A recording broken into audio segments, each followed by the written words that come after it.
Hey everyone, Brian here from Vintage Classic Specialist. Happy Thursday, everyone. It is time for, you guessed it, another episode of Day in the Life of Vintage Classic Specialist. So, if you follow the channel, then you may notice, although I suppose it could be outside, but it's not, the blue one family 64 Beetle has gone back to its family today. They picked it up around lunchtime and they were going to drive it back to Pasadena area. So I guess it went well. Haven't heard anything. So anyway, super fun project. Very nice family. Love cars that are still in the original families. There's something like extra special about them. And yeah, so sent it off. And so, yeah, that was kind of a big deal, sending the car off. It's kind of bittersweet. Loved that car a lot. Super fun to drive. Great little project to work on. Again, it was pretty much full restoration minus the paint job. We did essentially everything else. And so there you go. I did do a walk around video of it, which I will probably post this weekend. So stay tuned for that. If you love that car as much as I do, then you'll probably enjoy seeing that kind of walk around / summary of what we did on the car and stuff like that, some details. So what about today, guys, other than that car leaving? So went ahead and brought this pup in and parked it over here in this corner, which is a good corner. Actually, this whole row here is really good for cars that are going to be not moving for a while because they're not really in the way of anything else in the shop. Same with this corner here. Things can sit there for a while and not really be in the way. But this spot here and this spot, if we need, we can fit a couple cars here and move them in and out. Likewise, 3 cars across here, no problem. Being lazy right now and just putting 2 here. But yeah, anyway, so this car is going to be sitting here for a few days at least. So went ahead and had Jacob take the lead on this one. And so the next sort of phase, I guess, of this project is to go through the brakes. The car did have brakes. I drove the car a few times just around the parking lot. I didn't really want to take it out on the road because even though it did have brakes, they were kind of sketchy. They were very like spongy and the pedal was going pretty close, like too close for comfort toward the floor. If I pushed really hard, I'm sure I could have like stuck it against the floor. And so, yeah, we knew that the car had some brake issues. So today, Jacob went ahead and got the thing up off its wheels and tires and started inspecting and so on. So why don't we see what we found here?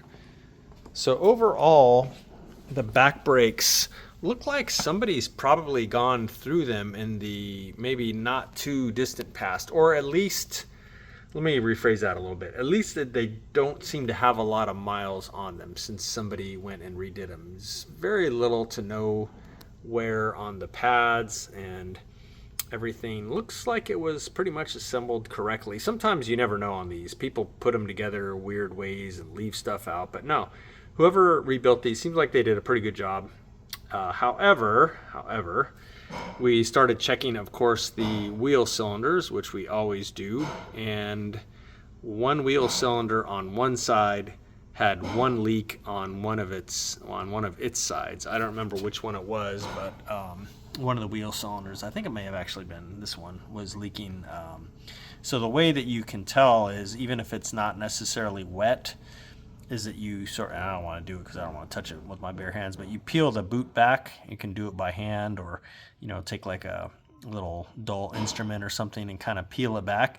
There shouldn't be any fluid showing in there. The point of these boots is not to contain the fluid inside the cylinder.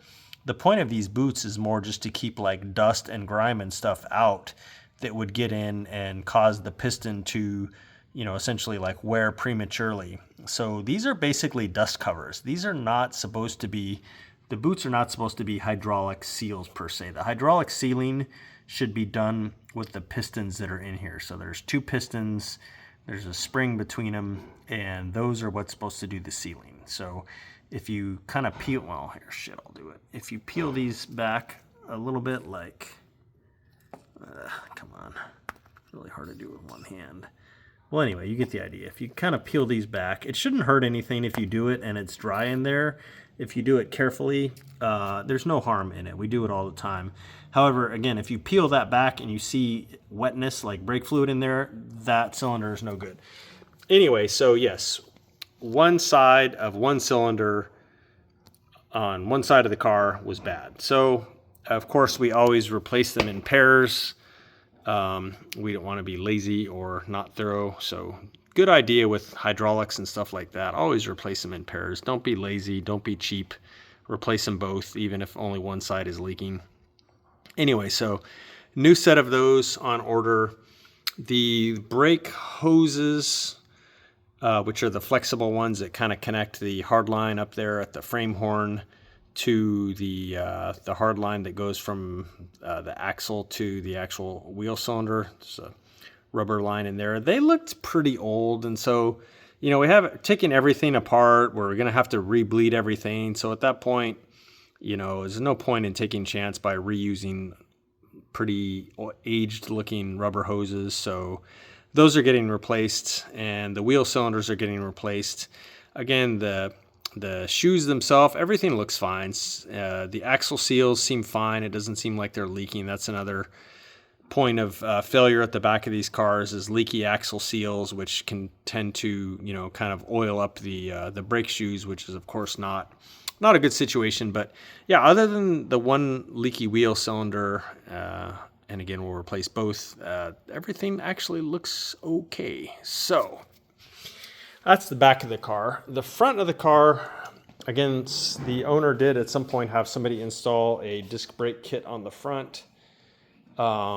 And they look fine. No signs of real leaks or anything. We are, again, since we have to open up the system and replace everything, we're going to go ahead and replace the hoses here. They look okay, but again, I mean, brake hoses are what, $15 each or something. So at that point, they're getting replaced. The calipers seem fine. No sign of leaking on those. Usually those almost never have any issues. So they seem fine. Okay, so the other thing is, which I mentioned before, if you follow the channel, is that this car did have, incorrectly so, a single circuit master cylinder, meaning that the back brakes, which that's the rear brake line you see right there, kind of going into the body, and the front brakes all come off basically like a single piston in the cylinder. So that's single circuit. Dual circuit has two pistons in there which are isolated from each other, and at least on a VW, the forward more set of connections on there feed the front brake lines, and then the rearward more connection goes here and feeds the rear brakes. So yeah, anyway, with disc brakes on the front, you absolutely should not be running a single circuit master cylinder, because disc brakes and drum brakes have fairly different requirements as far as their pressure is concerned. And so if you just connect everything, disc brakes front and drum brakes rear, to a single circuit master cylinder, the brakes are just never really going to work right or have the most efficient braking possible. So yep, again, the master cylinder itself didn't seem to have any signs of leaking, but 100% we're replacing it with the correct one, which again is made for front discs and rear drums. So that's all removed. Jacob did a good job of pulling all that stuff out. We will be using, since this is an early car with, essentially it's getting a later style master cylinder, pretty much have to use the reservoir that plugs onto the top of the master cylinder. So I went ahead and had Jacob remove the little metal, like early style master cylinder from here, because it's not going to do anything at this point. And the other thing was, when we were in here, of course, we inspected the steering coupler. That's that big rubber round disc right there. Guys, it probably would have been fine for another 500,000 years or so. And I've seen ones in really, really bad shape that still seem functional. However, it did have a lot of cracks in the rubber. And, we're already in here. We already got the gas tank out. So at that point, yeah, pretty much we replace that coupling I don't know that I've ever heard of a stock style joint with the cloth embedded in it and stuff. I don't know that I've ever heard of one of those failing catastrophically where somebody completely lost steering. I suppose it could happen. But anyway, yeah, so we don't take any chances. It's getting a new one. The other one might have been original to the car. I don't know. It looked old as dirt. It did have cracks in it, but again, probably would have lasted another trillion years. I don't know. So yeah, anyway, the front of the car is all taken apart now. The other thing we did was the tie rods themselves looked like they were probably original. The boots on the tie rod ends were all gone, or at least there, but so split open that they were not sealing any. Well, here you go. You can see them.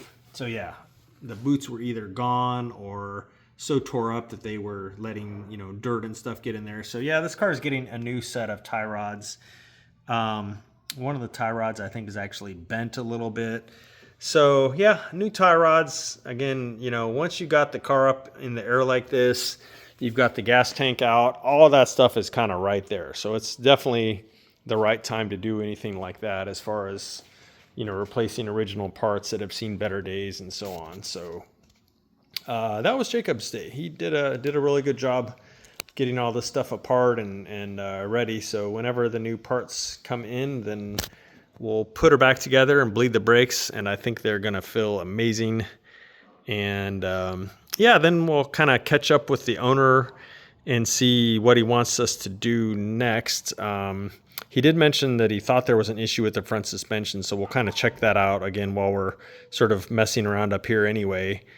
And then, yeah, we'll kind of see where he wants us to go from there. Obviously the car could stand a paint job. I don't know that that's in its immediate future.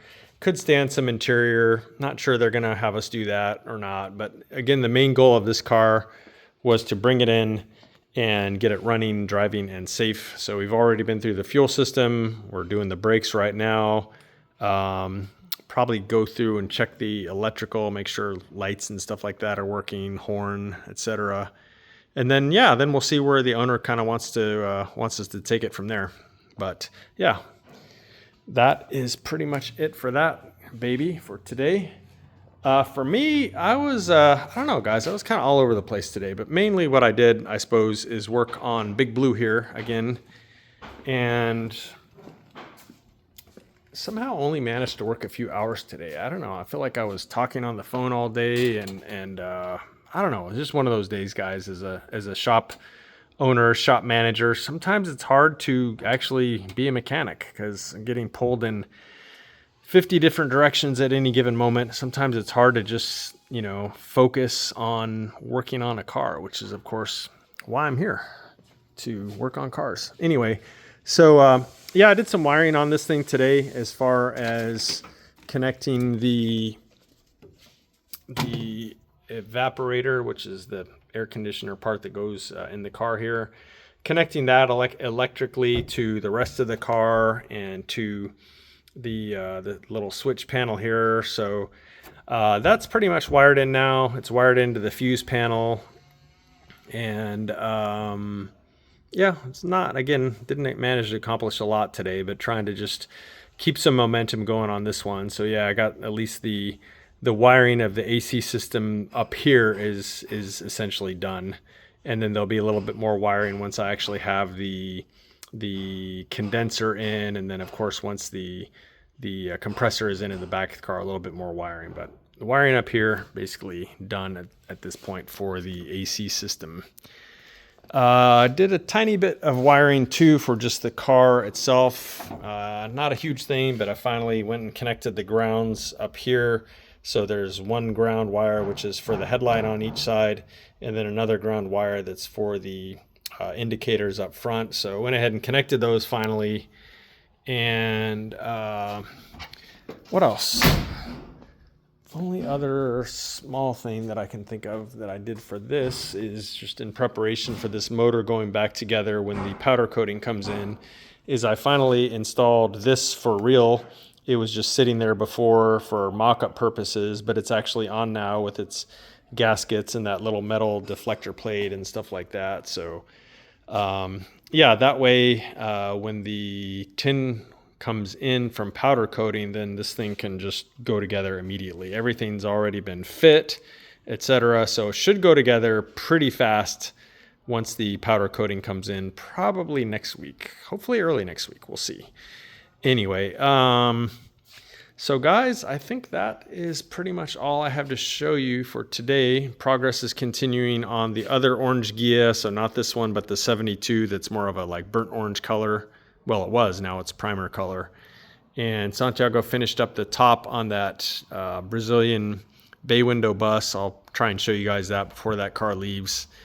And Raul actually started stripping the paint from the front of the other 68 Ghia that came in from San Francisco area a month or so ago. So yeah, lots going on around here, but not a lot to show at the moment for some of those other things. So thank you all very much for watching. We will see you again tomorrow. Bye.